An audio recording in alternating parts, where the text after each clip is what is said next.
Welcome to Stories from the Shadows, haunted tales from the golden age of ghost stories and supernatural fiction. I'm Ardell, and this week's story is The Old Lady by Eleanor Scott. Adela Young must have come up to Oxford at the same time as myself, but no one, in a way, knew that she had. She was one of those people whom one never notices, physically or mentally, the kind of person whose adjectives you always qualify with ish. She was smallish, thinnish, palish, with dim brownish hair and pale, scared eyes. She had a timid, withdrawing manner. She dressed always in rather dismal neutral tints, dull grays and dim greens and faunish drab and tussore silk to match her sallow skin. She was a good deal ignored. I should never have known Adela or the old lady if it hadn't been for a silly bet.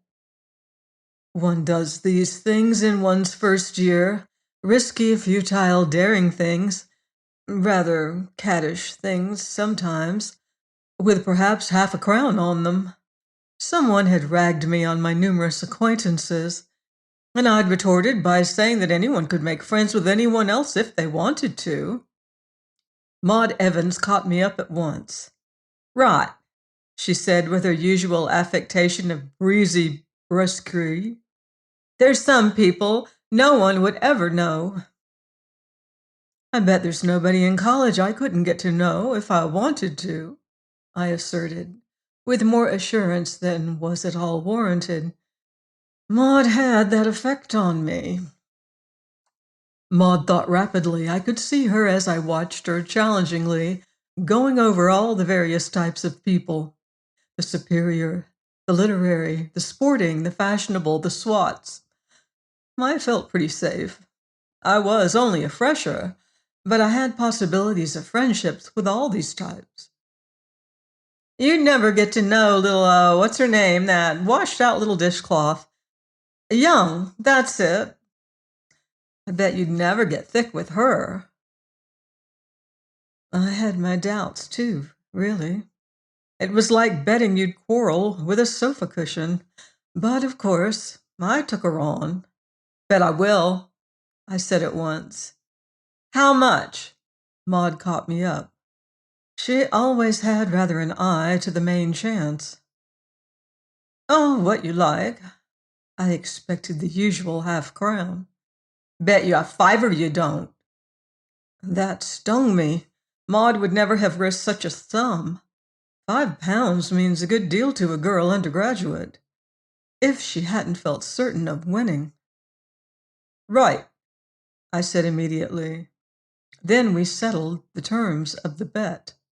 I was to have invited, and been invited, the latter was of course the important point, to 6 walks or meals by the end of the term, to have got some sort of real confidence, heart-to-heart talk we called it, out of little Young, and have wangled an invitation to stay at her home before the end of next term, the summer term. Even as I took it on, I felt a good deal of a cad. I felt much worse when I began the campaign. The college invitations were all right. One could take them as meaning a lot or as meaning nothing, but to fish for confidences and try to secure an invitation to stay with her people? Rotten, both of them. I felt dimly even then that, even when tiresome, both are honors. Often the highest honors one person can do another.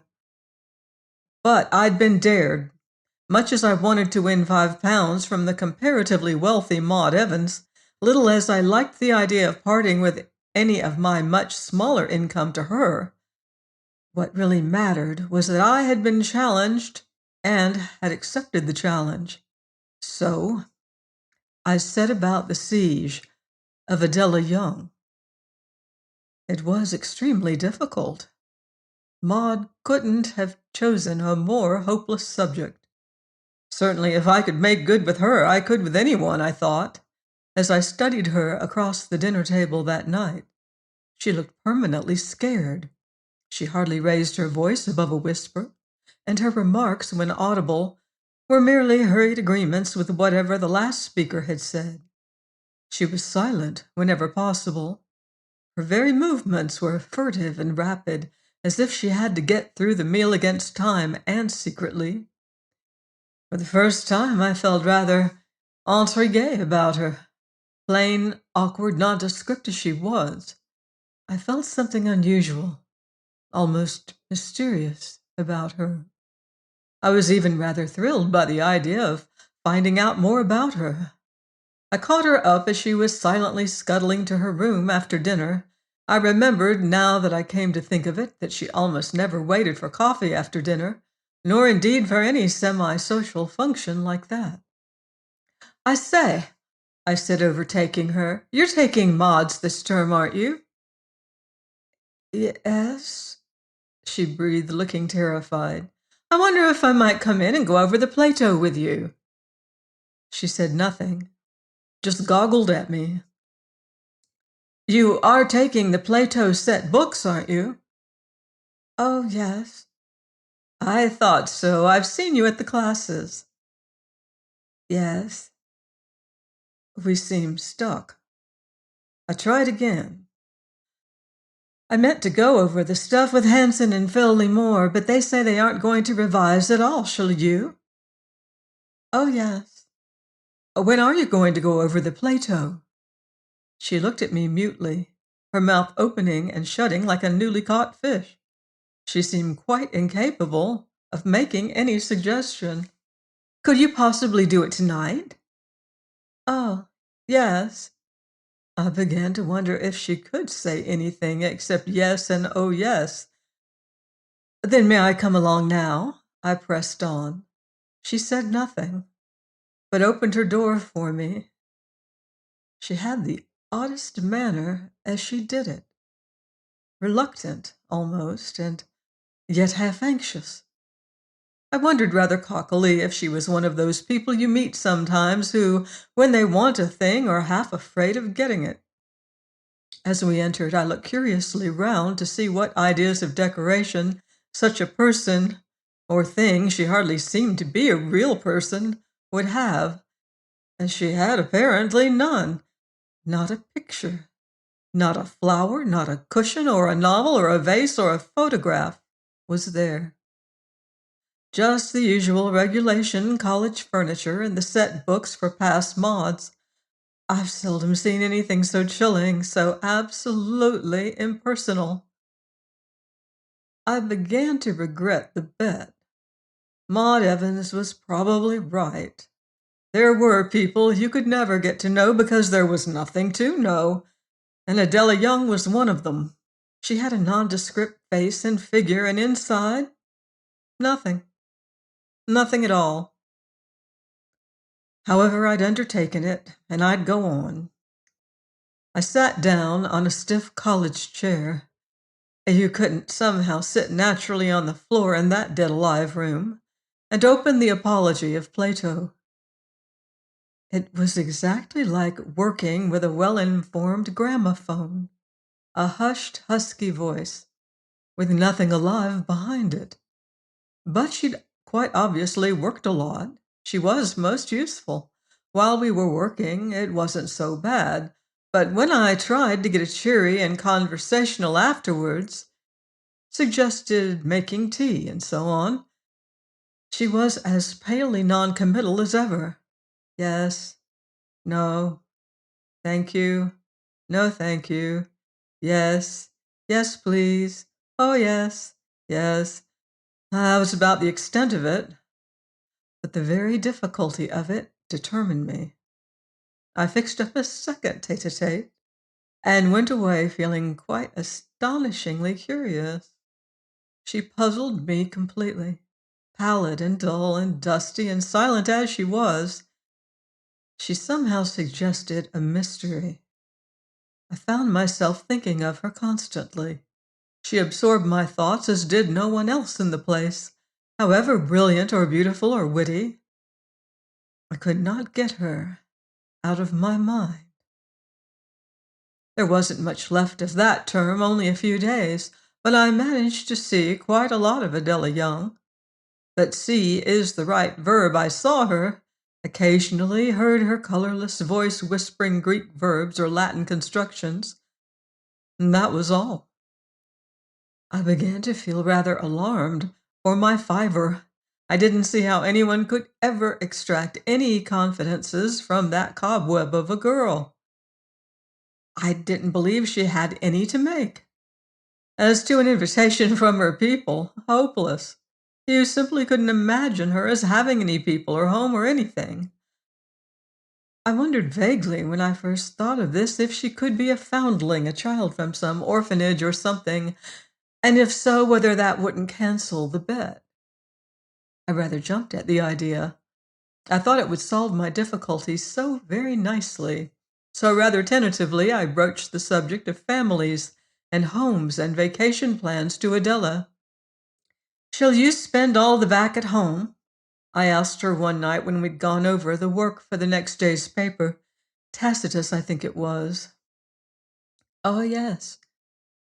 "Shall you stay up for the Viva, or go home in between?" "Go home, I think." She paused and then actually volunteered a remark. "I come so late on the list," she added. "Yes, so do I, of course. Nuisance, beginning with a Y. But it's too expensive to go all the way back to Ireland and back again. I shall have to stay up. Sickening," I added. "I shall be the only person in call, except the Dons." Well, that was as broad as I dared make it, but I began to fear that she wouldn't take the hint. She was so long before she spoke. She gave me the impression that she was trying to make up her mind to do something rather dreadful. At last, she brought it out. "I, that is, my guardian, she said, we should be so glad. She said if I had any friend who would care." Her voice died away.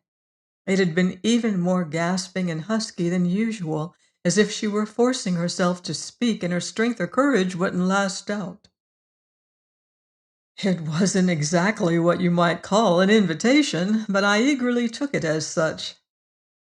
"Do you mean that I could stay with you till the Viva?" I asked with indecent haste. "Oh, yes, she'd like you to." Again her voice faded into silence. "But does she know anything about me?" I asked. "She wants me. Make friends my own age," whispered Adela. She said nothing whatever, I noticed, about her own inclinations. I twisted round. We were in my room, and I was sitting on the floor, while Adela Young sat in an upright chair behind me. I twisted round and looked at her curiously. Her face was dead white, and her forehead was damp. Her pale eyes stared at me, terrified, above a handkerchief that she held with a shaking hand to her mouth. What on earth could the girl be so scared about? At the very worst, I might be horribly rude, though she must know me well enough to know that I shouldn't be. But I couldn't even see then how the grossest insolence could be as terrifying as that. "Did she, your guardian, suggest that you should ask me?" I asked, curious. She nodded dumbly. "It's awfully kind of her," I said warmly. "I'd love to." I expected to see her face clear at that, but it didn't. She looked as scared as ever, mutely terrified, with a kind of half-wistful, almost pitying look as well. I stared at her rather obviously, I'm afraid, trying to think what the idea was that she suggested to my mind. She looked embarrassed, got up restlessly, moved to the door. But she was too late. I'd got it. She looked exactly like someone who has just been through some awful experience of pain, telling the next victim that it's his turn. Relieved for herself, but knowing what she was sending me to, I was tremendously interested, too much so to speak. At the door, she turned. "Shall I say you'll come?" she whispered. "Oh, rather, please. May I send a note, too? I mean, it's so awfully kind of your guardian to invite me. I'd like to thank her." "Oh, I'll tell her," breathed Adela anxiously. "You needn't bother. I'll tell her." "She'll be very pleased," she added, and at the words she did look a little easier. When she was gone, I began to put things together. It came, I thought, to this. The kid must have been brought up in the firmest manner by a Tartar of a guardian of whom she was even now mortally scared. She had probably never been allowed to have a friend or even a possession of her own. Then, when she was grown up, the dragon had seen her mistake and had sent her to Oxford with the idea of developing her. She was probably pathetically anxious to see Adela launching out, making friends, being a success, when, owing to the training she had given her, the poor kid was completely incapable of doing anything of the kind, and Adela was still so terrified of this tyrant of her childhood that she had dreaded my refusing, dreading having to confess that she had so far failed to take advantage of her opportunities. And that accounted, too, for her odd look at me. Dreading her guardian, as she clearly did, she disliked having to hand me over to her. The subconscious, no doubt, I thought rather grandly. Subconsciously, she associated her guardian with whippings, supperless bedtimes, and scoldings, and still feared, both for herself and for me, the iron discipline of her childhood. I felt very much pleased with this reconstruction.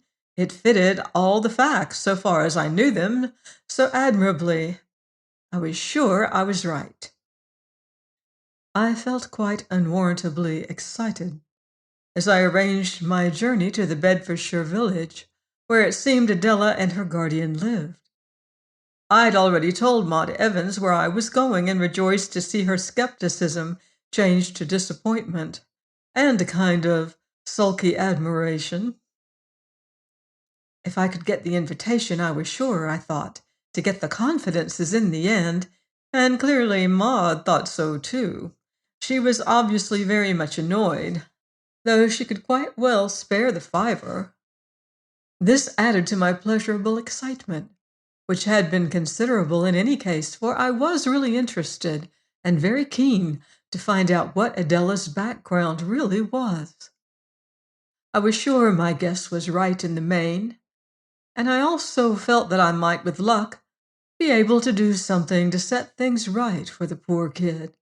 I hate to see people as crushed as that, and I had then almost unlimited faith in my powers to please and cajole people, especially oldish ladies. I had then not the smallest doubt that I should be able to soothe and tame this particular dragon and make life much easier for her aggravatingly timid charge. On the way down, and especially during the inevitable and interminable wait at Bletchley, I tried to extract something more from Adela about her home conditions. I particularly wanted to know whether there were any other members of the household. My campaign would rather depend on that. But Adela seemed terrified afresh by the very tactful questions I asked. "No, no one else now. There were more of us at one time." And here her voice quite gave out, and her pale eyes filled with horror, gazing past me in blank misery. Again, I guessed, some appalling family tragedy of which she was the sole survivor. Experience, memory, or a complex due to an ancient terror, well, that accounted for a lot. And on top of it, this probably severe guardian. I was getting on. Soon I felt I should know enough to extract confidences. I was almost sorry when the train struggled in. It was pretty full. There had been some local market somewhere, and it was quite impossible to talk. But I watched surreptitiously, and I saw the pale, vague face opposite me grow paler, and the eyes more strained and blank with every stage of our slow, jolting progress. We were met at our station by an odd, old, cumbrous carriage, handsome to look at, but most depressing. One felt that it was quite inevitably connected with highly respectable funerals. You could almost smell black kid gloves and expensive wreaths, and our dead silence, broken only by Adela's hoarse, uneven breathing, and the splash as we rumbled through puddles, only made it worse. I've seldom felt so uneasy. Not alarmed, nothing so definite, but just indefinably uncomfortable, with a rather quickened heartbeat as we moved, ponderously and silently, along deserted lanes, wet with the cold rains of March, and between hedges dripping with evening mist. The house was as large, solid, respectable, and nearly as depressing as the carriage. As we got out, Adela startled me by a sudden feverish clutch at my hand. Hers was dead cold. But before I could respond, the huge front door had swung silently open, and we were inside the house. It was quite different inside, warm almost to oppression, well lighted, roomy. I had hardly time to notice more than this before I saw my hostess. One generally, though often unconsciously, makes pictures in one's mind of what a stranger will look like. I hadn't known that I had made such a guess about Adela Young's guardian, whose very name I had not yet heard. I think perhaps I had a sort of Lady Dedlock or even a Mrs. Reed in my mind, but as we entered the hall, comfortingly warm and bright, after the misty fields and lanes, and I had my first glimpse of her, I knew at a glance that whatever I guessed had been wrong, for I could never, never have pictured such a person as I saw. She remained sitting by the fire, a tiny, tiny little old lady, wrapped in a marvelous Eastern shawl, and the first thing that I thought was that she was tremendously, incredibly old. Not old as one generally uses the word of people, but old as the pyramids and Stonehenge are old, timeless, ageless, and vital. And she was also not beautiful. Fascinating is the only word I can think of to express her face, a face from which I could hardly take my eyes. It was at once so vivid and so inscrutable. When my first impressions settled into something more nearly approaching coherence, I thought I saw why that was. Her porcelain face was flushed, her tiny mouth scarlet, constantly moving, her motions all quick, precise, alert, but over her eyes she wore dark, blank glasses that gave her a secret look, rather dreadful. As we came in, she moved round in her chair with one of the darting movements, between the movement of a bird and a snake, that though they were startling at first, I soon got used to, they were so characteristic. "Is that you, Adela? Have you brought Miss York?" Her voice was shallow, sweet, and tremendously eager, but at the same time, what shall I say, bodiless. From its eagerness, I might have been a celebrity. Poor old thing, I thought. What a life she must lead when the visit of an Irish undergraduate thrills her like that. "Yes," whispered Adela, hardly audibly. Her voice was so faint, so quavering, that I looked round at her sharply. Her face was ashen, her lips colorless, her eyes vacant as if with sheer naked panic. Her tongue passed incessantly over her white lips. She reminded me of a hypnotized rabbit. "How very kind of her," murmured the old lady. "Bring her here, Adela. I can't come to you, Miss York. You must forgive me. I'm an old woman, lame and blind." And sick, too, I thought as I took her tiny shrunken hand, for it was burning as if with a fever, and tremulous with something that I did not think was age alone. It was more like the quivering of intense excitement. What a life, I thought. What a life they must lead, those two women in that big, lonely, comfortable house, when the young one was a mass of terrors and alarms, and the old one feverish with excitement over a visit from a girl she could not even see. "I can't see you with my eyes," the old lady said then. "I wonder if you will let me see you with my fingers. Will you let me feel your face?" "Of course," I said, and knelt down beside her.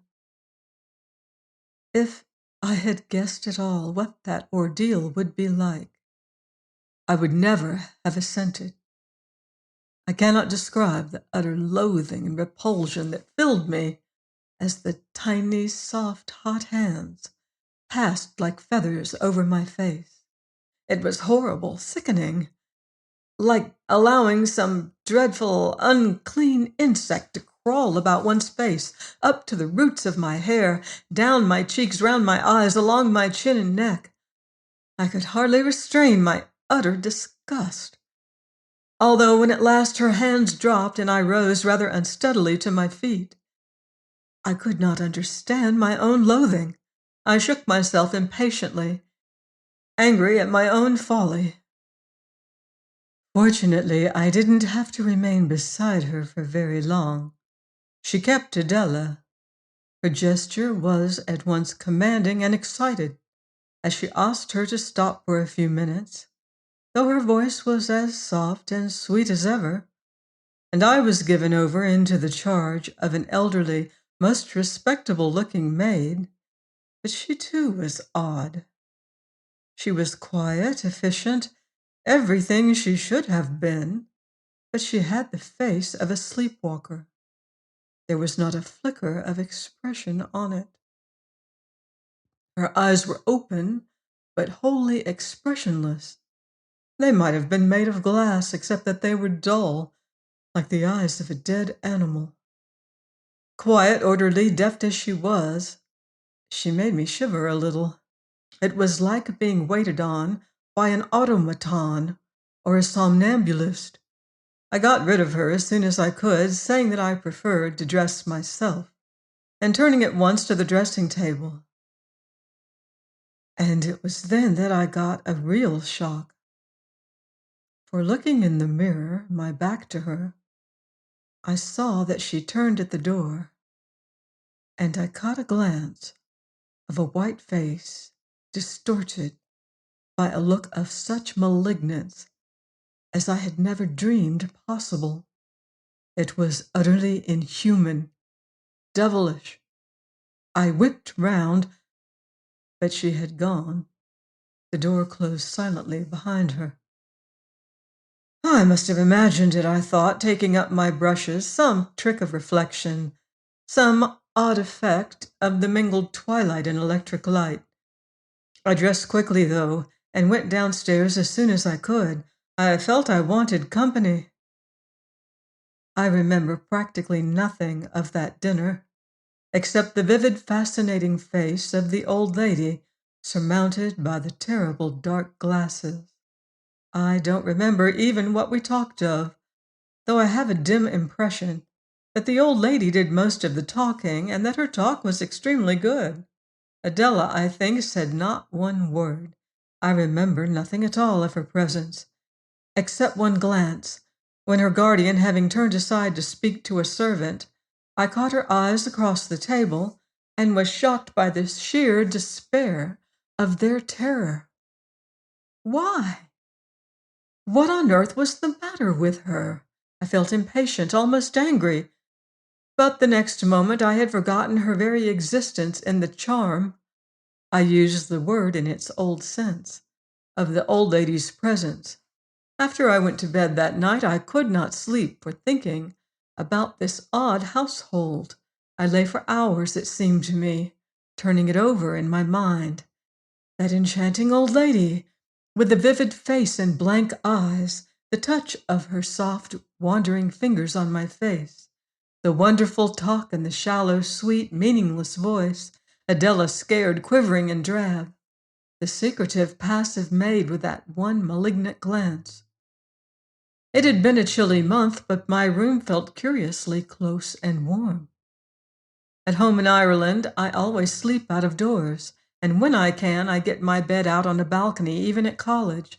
I missed the cool freedom, I thought, so I got up to see if there were, by any chance, a balcony or even a ledge where I could sit for a bit. There was, a narrow one, but wide enough to stand on. I got out of my window and stood there enjoying the coolness. There must be central heating in the house, I thought, to get that oppressive heat. And then I heard voices. Midsummer, you must bring her, do you hear? Oh, I can't. That I knew was Adela. Though I had never before heard her voice so loud or so urgent, it was almost a wail. Be quiet, you fool! It's either that or you. I stepped over my sill again. I couldn't stand and listen, but I was more awake than ever. The other voice, though it had only been a whisper, was, I felt sure, the old lady's. There had been in it something chill, menacing. It made me feel cold even now. What could it all be about? I, no doubt, was the person who was to be brought at midsummer, but why? And why had Adela broken through her scared neutrality to cry in that anguished wail, I can't? And what would happen if she didn't? What was the choice suggested by, it's either that or you? I am, I admit, curious by nature, and now I was thrilled, consumed by curiosity. My repulsion was gone and the sheer love of a mystery, for I felt sure that there was a real mystery here. It was not my imagination, but something real, actual, in this house, a mystery that concerned me as well as Adela and the old lady. I must find out what it was. Adela was so docile, so entirely without power of resistance. Surely I could get it out of her. Surely I had a right to try when it concerned myself. I determined anyhow that I would. Dawn had come when I fell asleep with that resolution. Breakfast was brought to me in bed. I gathered from the matter-of-fact way in which this was done that it must be the rule of the house. I wasn't sorry. I was tired after my wakeful night, and besides, I wanted to think things over, sort out my impressions, and, if it seemed necessary, get some sort of idea of what my plan should be. When I finally came down to the hall, I found the old lady in sole possession, established in her chair as she had been when we arrived. She might never have moved. I greeted her as cheerily as I could, and she called me over to her chair. Miss York, she said, I'm so glad to have you alone. I want to ask you something. You must forgive my springing things on you, but I don't want Adela to hear, and I might not have another opportunity. I murmured vaguely. Tell me, said the old lady, and her voice was urgent. Has Adela ever said anything to make you think that she might marry? Why, no, I cried, astonished. Adela marry? You might as well suspect a faded lettuce of falling in love. Never? Not a hint? Never. But we aren't at all intimate, you know, I said. She's never spoken at all of her personal affairs, her family, or anything like that. No? No, perhaps she wouldn't. She's very shy, said the old lady, and she had A shock. Her voice was quite ordinary, sweet, compassionate a little, but for an instant her lips were parted in a tiny smile, furtive, malicious, and cold, and her little scarlet tongue flickered over her lips. Listen, Miss York, she went on very earnestly. I'm anxious about Adela. She has no relations, no one but me. I can't explain now, there isn't time. But you see, I'm very old. I want Adela to marry. To marry soon, she added, and I could see her little wrinkled hands clutched on her stick. And is there anyone? I hesitated. Yes, there is, and I want it settled at once. Her voice was tense with her urgency. I want to lay my hands on her children, she added in an extraordinary voice. Gloating was the word that occurred to me. It ought to have been pathetic, her anxiety to feel, since she could not see the children of the girl she had brought up, but it wasn't. It was sickening, nauseating. Why, I don't know, something in her voice or tone or the greedy way in which her tiny, aged hands tightened till the knuckles stood out like white pebbles. She's never said a word to me, I said stupidly and coldly. No, well, perhaps she will. If she does, Miss York, urge her, urge her, tell her she must, for her own sake. It was the same voice I had heard last night, silky, cold, and menacing. The voice that had said, it's either that or you. I said nothing. There seemed to be nothing to say, and in the stubborn silence I felt enmity.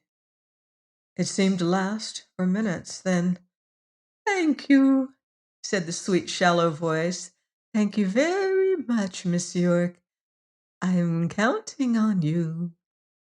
She smiled again, and again her smile sickened me. It was so triumphant and so ruthless, or so it seemed at the time.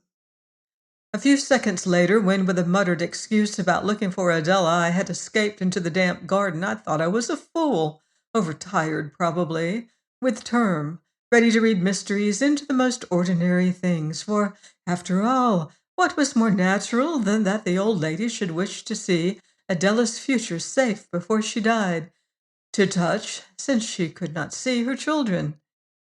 What was there malignant in that? On the contrary, it was benevolent, rather pathetic. I felt very penitent over my own moodiness, and I feared rudeness. In fact, the more I thought of it, the more I saw how right the old lady was. Clearly, Adela's future would be pretty hopeless when her guardian was gone. Shyness with her was almost a mania. She would simply retire into herself, shut herself up here in the Bedfordshire house with the odd maid, go off her head as likely as not. Myself, I should have thought marriage was an impossible idea for her. I could not imagine any man, but apparently there was one. She might be an heiress, you never knew. Not a very good motive for anyone to want to marry her, perhaps, but even so, a marriage that was at all reasonably happy would be better than solitude and craziness. Why on earth had I so loathed the idea when the old lady mentioned it? Why had I been so utterly repelled by her? I could not imagine. What a fool I had been. I wandered about the neglected garden vaguely, with no purpose. I was trying to sort things out in my mind, and I hardly noticed where I went. It was not a very big garden, but it seemed so because it had been allowed to run wild. The long, wet grass and overgrown borders and dripping evergreens gave a depressing effect of decay and neglect and age. There were tall hedges and clumps of laurestinus and box and elder that would have made it a fine place for hide and seek, only no one could imagine children laughing and romping there. It was dead, as gardens are when houses have long stood empty.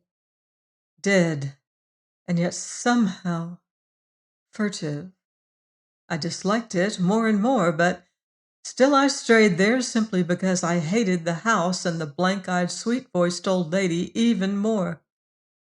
Things are never so bad out of doors, I thought, and I also thought that I could not imagine anyone ever feeling really terrified out of doors, for now I admitted, although unconsciously, that in the house I had felt, suddenly and inexplicably, real fear, such as I had never in my life known before. The very next moment I knew that I was wrong. Quite suddenly, without the least reason, I was cold and sick with sheer panic. It clutched my heart so that I could not breathe. Sweat started out on my forehead and lips and arms. I heard my breath rasping in my throat and the heavy, irregular thudding of my heart. I stared round me wildly. If only I could see something, no matter how appalling, it would not be so bad. It was this terror of nothing that was so dreadful. But there was nothing. Nothing. Long, rank grass, hedged in by dark, dripping evergreens. A stone seat, low and broad and flat. The charred ring left by a weed fire, black in the long, rain-gray grass. Nothing else. Not a sound, but the melancholy drip of the leaves. Nothing. I stood there as if bewitched. I could not move. I could not even cry out. I felt soaked in evil. And then, as suddenly, the charm was snapped. I heard a sound, a hurried, furtive, stumbling step, a little whimpering, sobbing noise, and I could move again. I turned and ran, gasping and shaking, out of the silent, evil enclosure, and ran straight into Adela. She shrieked, such a shriek as I never wish to hear again, and immediately clapped both her hands to her mouth, crushing back the sound. Her eyes stared terrified over her hands. I caught at her as if she were my salvation. Adela, I gasped. I could not speak. Adela, what is it in there, in this house? What is it? She stared dumbly back. I shook her arm, dragging her hands down from her shaking lips. Tell me, I urged. Who is she? What is it? Oh, Honor, don't. I don't know. What do you mean? Oh, don't ask me. Don't. I don't know. You do know. What is it? What is going to happen at midsummer? She still stared back, horror in her eyes, her white lips moving inaudibly. What do you know? She whispered at last. I could only just hear the words. I know there's devilry going on in this house, I said, and I know that I'm in it. Look here, Adela, we must work together. You must help me. We can stop it. We will. Only we'll have to be quick now. Tell me, who is she? What is it? She still stared back, too scared to speak. I don't know what put the words into my head. It isn't only me, I said. It's you, Adela, and your children. She gasped at that, and her cold hands clutched at me. I know, she babbled in a whisper I could hardly hear. She will, I know. Honor, what can we do? She's listening even now. She can hear and see everything we do. We can't ever get away from her. She wants another, Honor. It's the year. It's 5 years since. Listen, she got us when we were babies, my brothers and me. I don't know why. I was only 3. 2 years later. She broke off, gulping. I shook her arm again. Go on, I said. She glanced at me and then away, her eyes staring before her. He died. Phil, the youngest. They said he fell on the shears. There in the enclosure there. His throat. They said it was pierced. I think I knew even then. I was a baby, but I think I knew. It wasn't as they said. I knew things. Even then.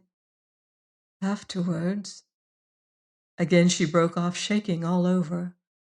5 years after that, she went on, and again she stopped.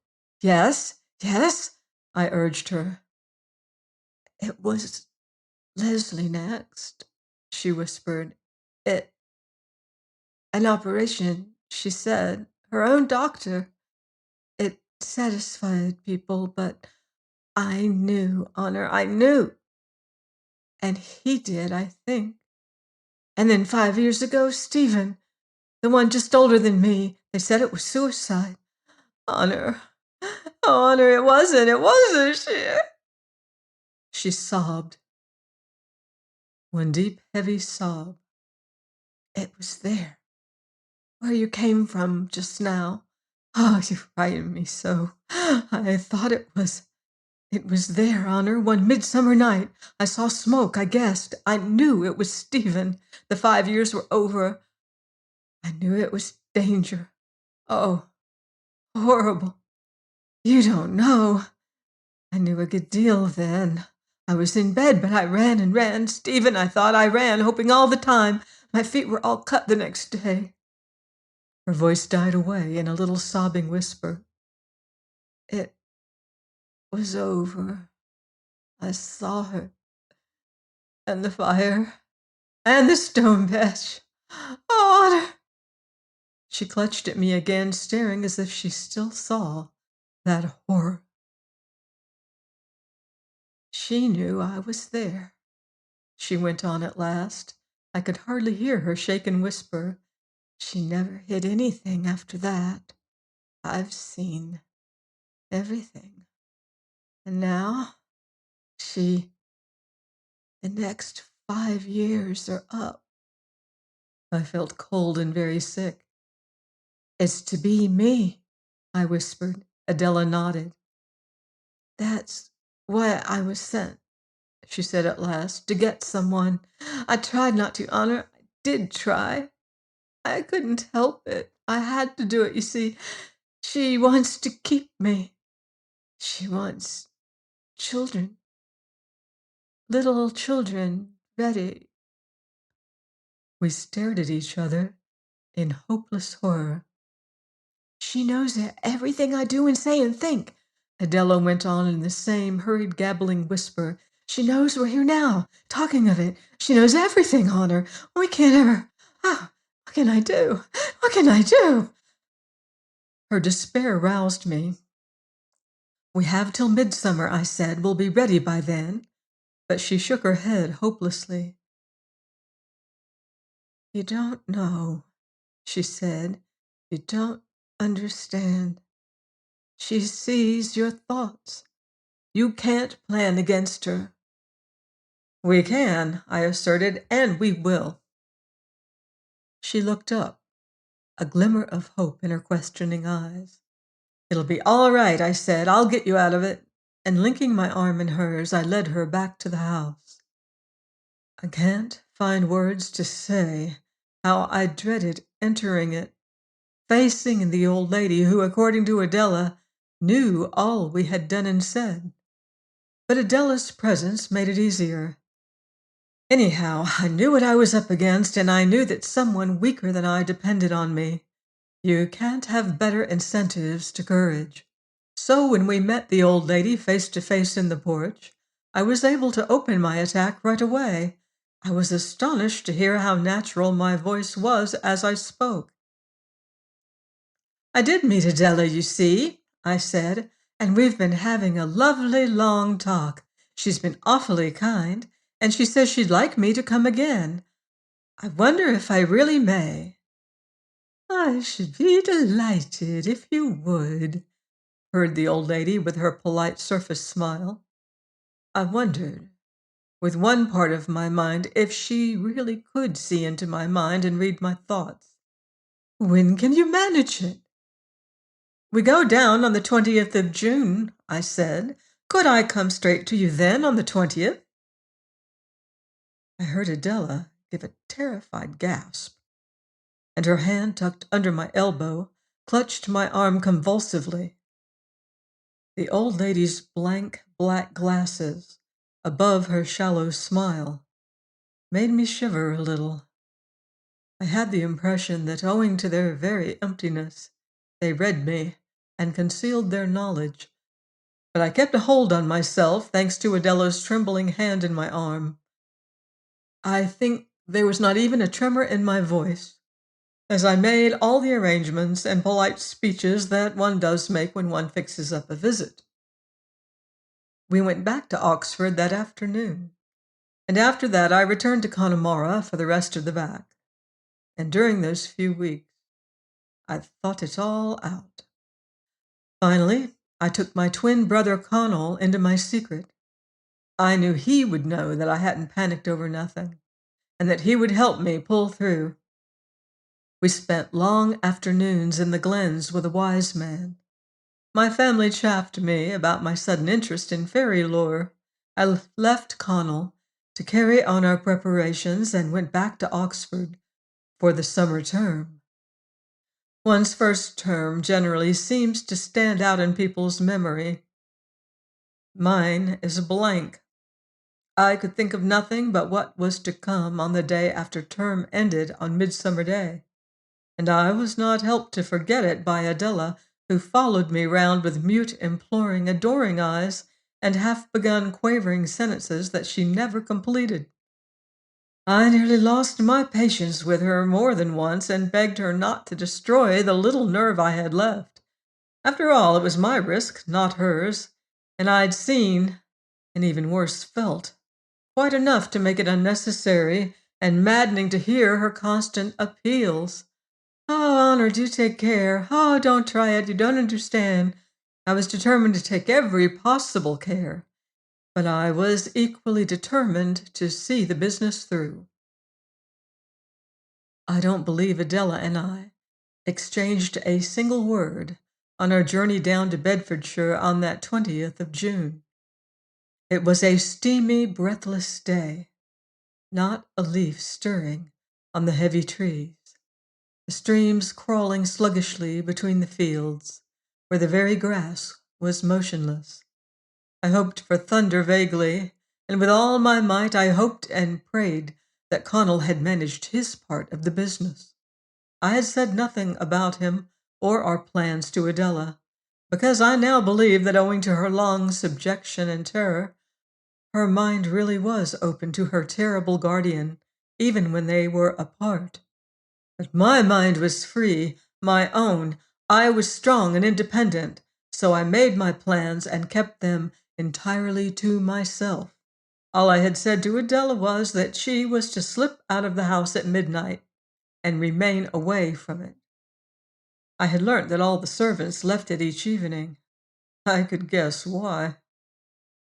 The house seemed asleep, in a heavy, enchanted torpor that was, as it were, embodied in the thick flowery patens and the sickly pungent scent of the elder trees about it.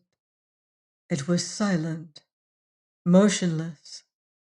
In the airless heat, I felt my hands and feet dead cold. It was sinister, evil. It had not been like that before, I thought stupidly. It was as if the heat drew out some evil emanation, as it drew the scent from the elder blossoms. My feet seemed to turn to lead, heavy, cold. I could hardly drag them along. I felt drugged, stupefied by the scent that enveloped the house, and by the heat that only seemed to touch the outside of me, and left an icy core of fear within. I kept thinking all that dreadful evening, 5 hours more, only 4 hours now, as the time loitered by and midnight approached. I don't remember much of the evening except that I heard my own voice making conversation and remember being vaguely surprised to hear how easy and ordinary it sounded. I remember wondering if I had developed a dual personality. My mind felt like my body, giving normal reactions on the surface while deep down in the center, it was frozen by sheer unnameable terror.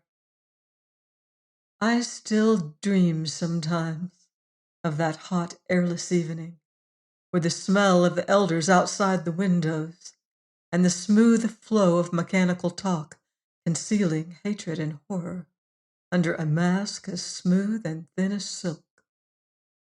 The sky darkened slowly, and at 10 I made my excuses. I said I was tired, the weather made me headachy. Might I go to bed? I smothered a yawn convincingly. The old lady was very solicitous, and I thought relieved. I was urged to go to bed at once.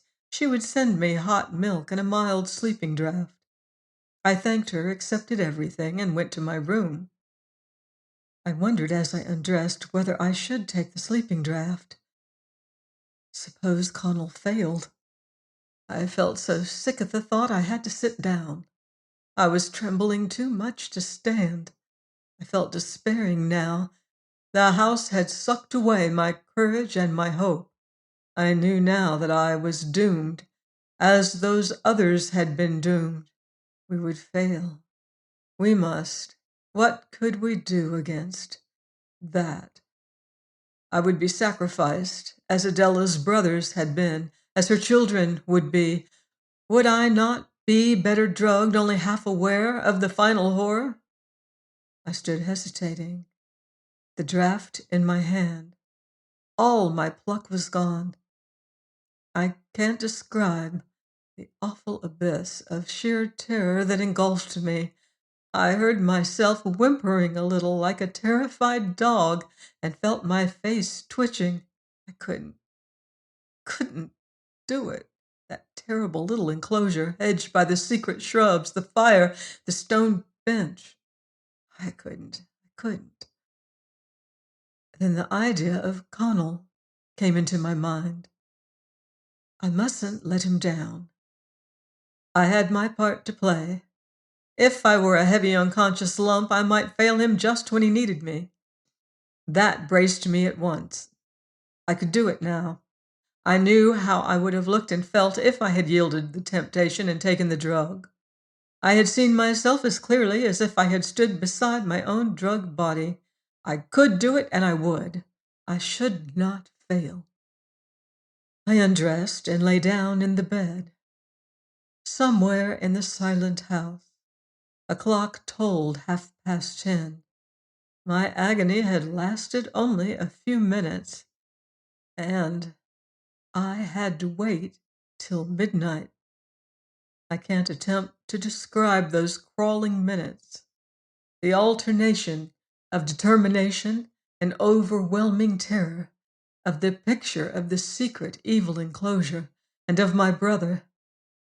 At last I heard the heavy boding stroke, 11:45. My time had come. Any minute now. A step in the passage, light, shuffling, furtive. I relaxed every muscle. I half buried my face in the pillow, breathing slowly and heavily, and rejoicing that I had thought of smearing the edges of my lips with the pungent drug she had given me. The door opened inch by inch. I wondered if she could hear my heart thumping in the dead silence. Not a sound. Had she gone? Oh, if only I dared look. It was awful, wondering and waiting. Had she gone, or was she there beside me, watching me? No sound. I had to keep relaxing my muscles. They stiffened as soon as I listened. And I had to go on breathing, steadily, quietly. I nearly screamed when I felt a cold, light touch on my neck. I was just able to turn it into a restless sign, and the little movement of a heavy sleeper settling again to slumber. "Take the head," came a bodiless whisper. "We have only just time." Hands were slipped under my shoulders. Other hands, tiny, cold, soft hands, took my feet. I could hardly bear that cold, soft, ruthless touch. I knew whose hands they were. They carried me downstairs. I think they were too heavily burdened, or perhaps too anxious, to notice how twice I forgot and found my muscles tense with loathing and terror. I lay for most of that awful journey limp and relaxed, breathing as if asleep, with my heart in my throat with terror. We were out of doors. There was no stir of air, but it felt different, and the scent of the elders was heavier, more cloying than ever. On and on, through the rank grass that smelt of dew as they pressed it, over a path that gave a dull echo to their shuffling feet, through a gap in a hedge that smelt stuffily of evergreens. They laid me on the stone bench. I could feel it, cold and rough, through my thin nightgown. And then, can hardly bear to remember it, I smelt thick, heavy smoke and heard the rasp of steel on stone. I could not endure another instant. I leapt up and shrieked the words I had learned, heard a crash. I don't remember anything more. All I know is that Conal had not failed me. He, outside that evil enclosure, had done his part, as I had done mine within. It was over. An hour later, the house was roaring in flame to the darkened sky, while lightning flickered overhead, and Adela crouched weeping beside me. I was ill after that and went up late next term. Almost the first person I met was Maud Evans. "Hello," she said. "Better?" I said I was all right. "Fancy you being so upset about a fire," she said. "But there was a death in it, wasn't there?" she added as an extenuation. "Yes," I said. "You were there when it broke out, weren't you?" she went on. "Oh, yes, I was staying there." "You've lost your fiver, all right," I said, hoping that would make her sheer off. But it didn't. She had clearly forgotten the fiver and was rather crestfallen, but looking for a loophole at once. "Well, but did the young kid ever confide anything to you?" she demanded. "That was part of it, you know." I shivered a little. "Oh, yes, she confided in me, all right," I said. "Really intimate?" "Oh, yes, very. Too intimate to tell you, Maud." Maud scowled sulkily. "Men?" she asked then. Again I shivered. "Well," I said, "marriage came into it." Join me next week for more tales of the unseen and the unknown on Stories from the Shadows. Until then, I wouldn't blame you if you leave the lights on.